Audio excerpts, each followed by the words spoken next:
এটা আমার তৃতীয় বর্ষ মাঙ্কর পূজা চালিছে আউ শারদীয় নব দুর্গা পূজা परशुराम चौक ब्रह्मपुरा तरफ मुई समस्त को शारदीय अभिनंदन जनाऊे। आर आमर पूजाटा आज षष्ठ दिवस रे उपनीत हेलान। आज माँ कात्यायनी पूजा चलीचे आउ आज पर्यंत षष्ठ दिवस रे माँ पूजा बहुत सुचारू रूपे बहुत सुरखुर चलीचे। किंतु खाली संध्यार आम जेन आरती होचे बहुत जनसमागम होचे पाटनागढ़वासी तथा आखपाखर समस्ते आसिक माँ दिव्य आरती के समस्ते उपभोग करुछन।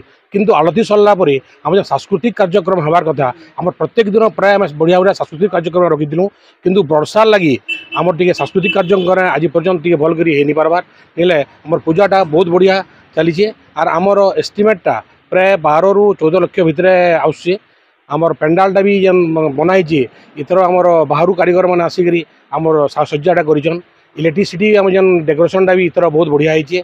आर आमर कमिटी सदस्य मैंने समस्ते दिन राति परिश्रम करी पूजा ही केन्ता करी आम सफल साफल्य मंडित करमु से समस्ते लगी पड़न। आमर जेन पुरोहित मैंने अच्छन 3 वर्ष है जेन पुरोहित मैंने आम पेंडारे पूजा करुछन से समान पंडित मान को आम वरण करी आमर पूजाटा चलीचे।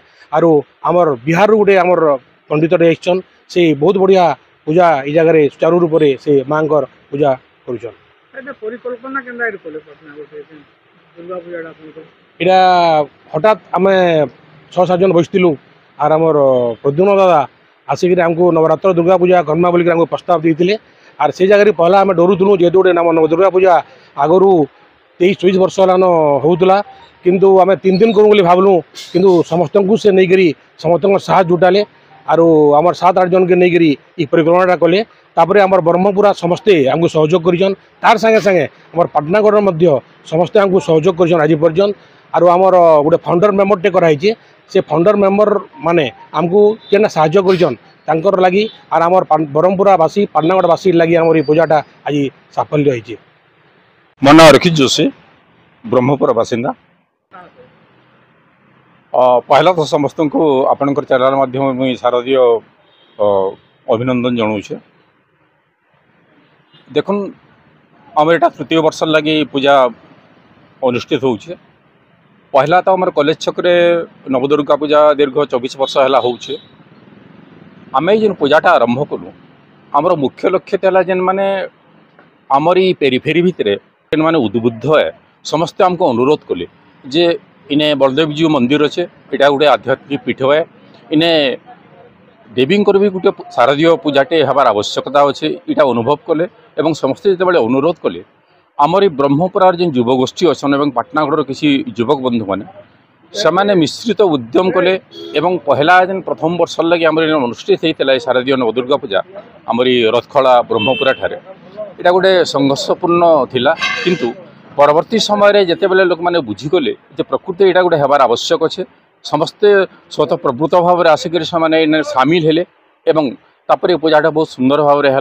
प्रथम वर्ष है द्वितीय वर्ष है यहाँ तृतीय वर्ष पदार्पण करें एवं आप सामने आपण मैंने देखुन ये सुंदर साजसज्जा होइछे बहुत शांति श्रृंखलार सह हजार हजार भक्तों गहन में आमर ये कार्यक्रमटा सब अनुष्ठित होचे।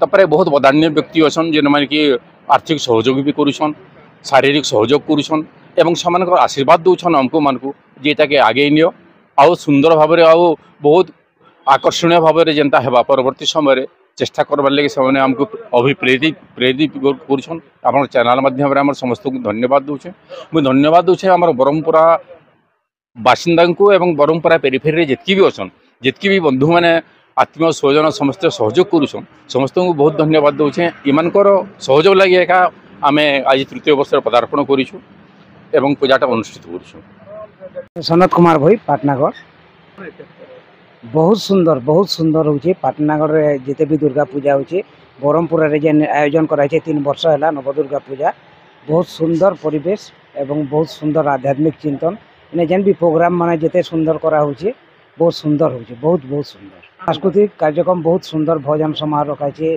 डांस प्रतियोगिता जिते भी सुंदर प्रतियोगिता रखाई